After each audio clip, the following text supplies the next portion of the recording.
try to cut in line because we're going to have assassin. Where's my assassin? There he is. Got little assassins helping me out with this, so. I have a silver marker. He's here tonight to promote the 12th book in the Dresden Files called Changes, which we are already sold out of, unfortunately.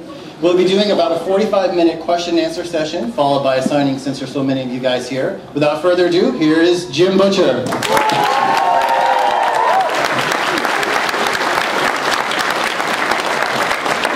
Okay, first of all, if anyone's seen my hair, if you could please call 1-800-JIM-STEW.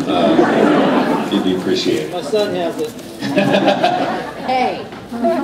All right, we'll just do questions and answers, I guess, because that's kind of fun. So, hey, no way, completely bold, you're first.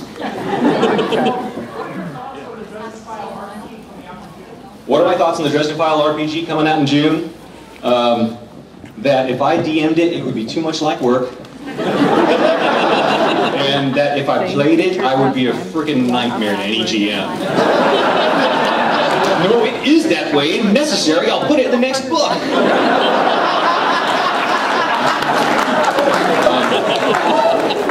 So, other than that though, the guys who worked on it have done a really phenomenal job. They've really dug into it and worked their tails off, really unbelievably so. So it's going to be, finally they're getting it done. My friend Fred says, he's the one who's producing it, says, yeah, we had no idea how big a project this was going to be. In fact, we had to design 3 other games so that we could build up our company enough to get enough people on board to actually ramp up to be able to do this game. So he's like, if I'd known that when I got started, I never would have done it. It's like, yeah, it's like that with me, with writing, I don't know how long it was going to take. But it should be fairly cool. I really like the rule system. I don't think I'll ever get to play it, but I don't know. Maybe I can, just shave off the whiskers and go bald one day and not wear my glasses and show up anonymously at a con somewhere.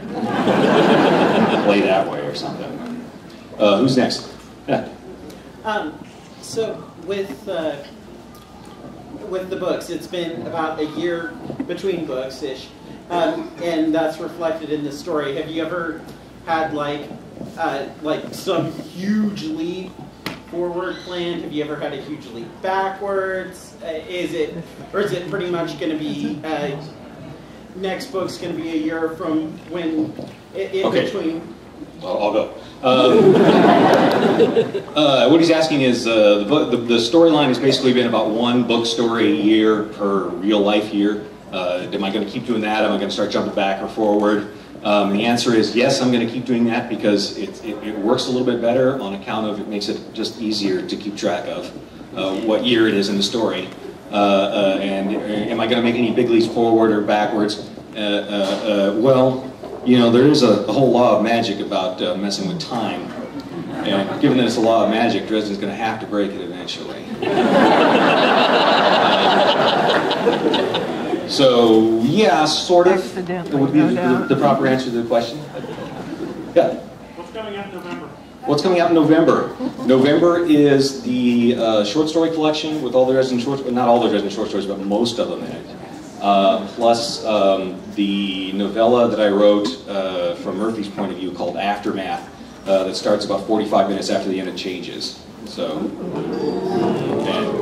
and it was fun, although, man, Murphy is an alien creature to me. She really is. But we wound up with a pretty good story, I think. So, yeah. So for those of us that just couldn't put it down once we picked it up, what's coming next? For those of who couldn't put what down? Oh, I finished. Oh, okay. Okay, so what's coming next in the Dresden Files? Yeah, I'm not going to tell you that. Come on, you got to give me a break there. Although I will say that because we're trying not to spoil our people who haven't got to read the book yet. I will say that my contract, they've paid me up through book 13, so I have to write at least 1 more. So, and my kid leaves for college next fall. So, well, that's like another 6 years after that. Man, I'm never going to get to retire. I was just wondering about the titles of the books, how they're all 2 words, and how both words are always the same number of letters. Was that why would you choose to do that? Okay, he's wondering about the titles of the books. Why are the books always 2 words, same number of letters? Answer to that was that I had noticed when I was in college and in my writing courses that all the really successful, or most of the really successful serial PI novels had a naming scheme of some kind attached to them. McDonald's books, John McDonald's books, all had a color in the name. A is for alibi, B is for burglar, etc. With the Kenzie Malone books. It was the same way with several different authors that I looked at. So I said, I need a naming scheme. And I was going to use puns because I thought that would be fun. And so I was trying to get pun stuff set up.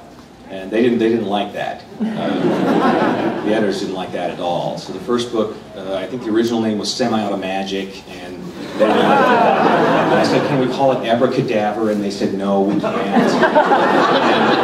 And I went through several different names, and it finally wound up as Stormfront, which was only kind of vaguely a pun. But they did it in these nice square little boxes with the numbers that were with the title all being lined up. And so I said, well, hey, the next one was already going to be called Full Moon, so look, that one will line up too. And so at that point, then I said, okay, the only pattern I'm going to have here is where we line up these little boxes. So let's at least keep that until we got to this book, which is called Changes, and totally breaks the pattern, presumably, because there's going to be some changes. Yes, ma'am.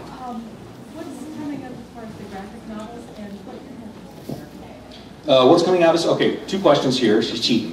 What's coming out, what's happening as far as the graphic novels, and what did happen to my hair? Hang on. The graphic novels, they just sent me the sketches to approve for issue 7 of Stormfront, and I just read and approved the script for issue 8 of Stormfront. So I think they've got the first 4 issues together for part 1 of Stormfront, and now they're going to do part 2. And that's how it's going to progress, is in about 8 issues per novel, and then turning it into 2 graphic, the 2 graphic booklets, because that's the way the industry works these days. As for my hair, I went to bed one night and it went out to fight crime as it usually does, and it never came back the next day. So I have to assume that somebody finally got to it. No, the truth on that is that I'm kind of carrying a theme through here. So there's been some changes. Plus, I don't know, sometimes you look at your life and there's all these big parts of it that you can't control. And I might not be able to control my life, but I can control my hair. Yeah, and at this point, I just killed it. Raised Earth policy right here. Yeah, right here. Does the cat make it to the next book? Does the cat make it to the next book? I'm not going to tell you that. I'm just not. Although, no, Mister's far too cool. We really haven't run into anything that could kill Mister at this point. Just absolute feline disdain for everything that was there would make him nearly invincible. So, back here. Yes? Does Dresden actually have a cowboy hat? Does Dresden actually have a cowboy hat? I think I've actually made a comment about it a couple of times. I think Murphy commented about it in one book, and Dresden did in a short story. I think he did in Changes too. If only I had a hat, we could have saved the world. No, he doesn't have one, but the Sorcerer's Apprentice apparently does, and he's got that.